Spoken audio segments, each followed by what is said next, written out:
E se a vida for, na verdade, um videogame? Pensa só, tudo que a gente conhece, nossas vidas, o universo inteiro. E se tudo isso for só uma simulação de computador super avançada?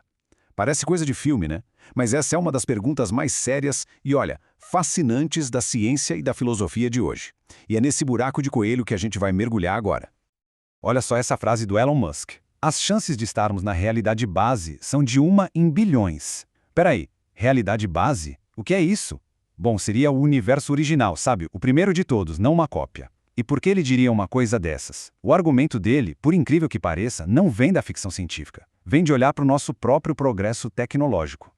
Vamos pensar um pouco na evolução dos videogames. Coisa de 40 anos atrás, o máximo que a gente tinha era o Pong. Basicamente 2 tracinhos e um ponto. Agora, hoje, a gente tem mundos 3D fotorrealistas tipos feitos na Unreal Engine 5, que, vamos combinar, às vezes é difícil dizer o que é real e o que não é.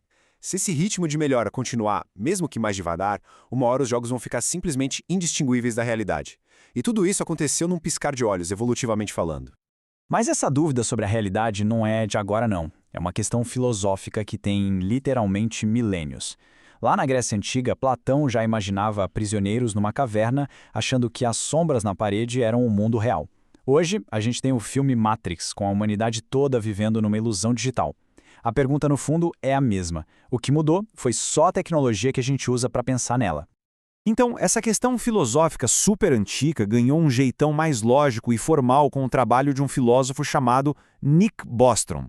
Vamos dar uma olhada no argumento dele, que ficou conhecido como o Trilema de Bostrom.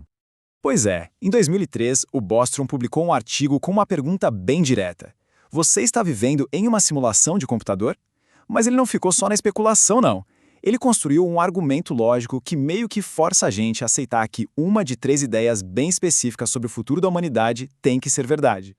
E aqui está o pulo do gato do argumento, o tal do Trilema de Bostrom. Ele coloca 3 cenários na mesa e diz que um deles é quase certo que seja verdade. O primeiro, extinção. Simplesmente a espécie humana ou qualquer outra civilização se extingue antes de ter tecnologia para criar simulações dos seus antepassados. Fim de jogo. O segundo, desinteresse. Beleza, a gente chega lá, vira uma civilização super avançada, mas por algum motivo, seja ético, moral ou, sei lá, falta de vontade mesmo, a gente escolhe não criar essas simulações. E aí vem o terceiro, simulação. Se os 2 primeiros estiverem errados, ou seja, se civilizações avançadas sobrevivem e elas têm interesse em criar simulações, bom, aí o número de universos simulados seria gigantesco, muito maior que o único universo real. A matemática é simples, a chance de estarmos justamente no original seria minúscula. Ok, saindo um pouco da filosofia pura e entrando na física. Será que existem, digamos, falhas na Matrix? Alguns cientistas olham para o mundo quântico e ficam se perguntando se aquelas regras todas esquisitas não seriam, na verdade, uma evidência de que o nosso universo é um programa de computador. A questão principal que a física quântica traz para a gente é essa. Será que a realidade só é renderizada quando a gente olha para ela? A ideia é bem bizarra, eu sei, mas ela se conecta direitinho com a lógica de como funciona um videogame. Isso nos leva para o famoso experimento da dupla fenda. Tentando simplificar muito, quando a gente não está medindo, partículas como os elétrons agem como se fossem ondas, se espalhando e passando por 2 fendas ao mesmo tempo. Mas, no momento exato em que a gente põe um detector ali para ver por qual fenda o elétron passou, ele de repente decide agir como uma partícula, uma bolinha sólida, e passa por uma fenda só. O simples ato de observar muda o resultado. É um dos maiores mistérios da física até hoje. E é aqui que a comparação fica muito forte. Lá no mundo quântico, a realidade parece que só se materializa de fato quando a gente mede. E num videogame? Para economizar processamento, o cenário só é desenhado, só é renderizado na área que o jogador está vendo. É uma forma de otimizar recursos. A pergunta é, será que o nosso universo usa o mesmo truque para economizar? Poder computacional? Mas a física também apresenta um dos maiores obstáculos para essa ideia toda. Vamos ver agora o contra-argumento, que coloca em xeque se seria fisicamente possível criar uma simulação tão gigantesca. Um astrofísico chamado Franco Vasa fez o cálculo da energia que seria necessária para simular o nosso universo. E o número é absurdo, tão grande que é difícil até de conceber.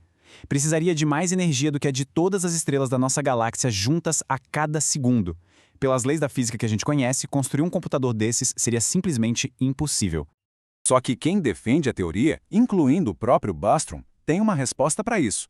Como ele mesmo diz, a simulação não precisa ser do universo inteiro. Apenas o suficiente precisa ser incluído para parecer real aos observadores. Pensa bem, O universo distante não precisa ser simulado nos mínimos detalhes. A simulação só precisa renderizar aquilo com que a gente interage diretamente. Ela não precisa ser perfeita, só precisa ser convincente para nós. E isso nos traz a nossa última parte, que meio que vira o debate de cabeça para baixo com uma provocação filosófica. E se essa diferença toda entre simulação e realidade não for tão importante assim? E se a simulação for a nossa realidade? O filósofo David Chalmers, num livro chamado Reality Plus, nos dá uma nova forma de pensar. Ele diz: realidade virtual é realidade genuína. Mas o que isso quer dizer na prática? A ideia é a seguinte: se a gente vive numa simulação, isso não torna nossas experiências falsas. O amor, a dor, as conquistas, nada disso se torna mentira. Só significa que a base da nossa realidade não é matéria e energia, mas sim informação. É a teoria do it from bit. O universo físico, o it, surge da informação, o bit. No fim das contas, a experiência continua sendo 100% real. E tudo isso nos leva à pergunta final, talvez a mais icônica de todas, direto de Matrix. Se aparecesse a escolha, a pílula vermelha, para conhecer a verdade por trás da nossa realidade, por mais perturbadora que fosse, ou a pílula azul, para continuar na ignorância confortável, o que será que cada um escolheria, hein? Essa discussão, claro, não acaba aqui. Qual pílula seria a escolha? Deixa a resposta aí nos comentários e aproveita para dizer que outra grande questão gostaria de ver a gente explorando. Se curtiu essa viagem aos limites da realidade, não se esqueça de se inscrever para mais.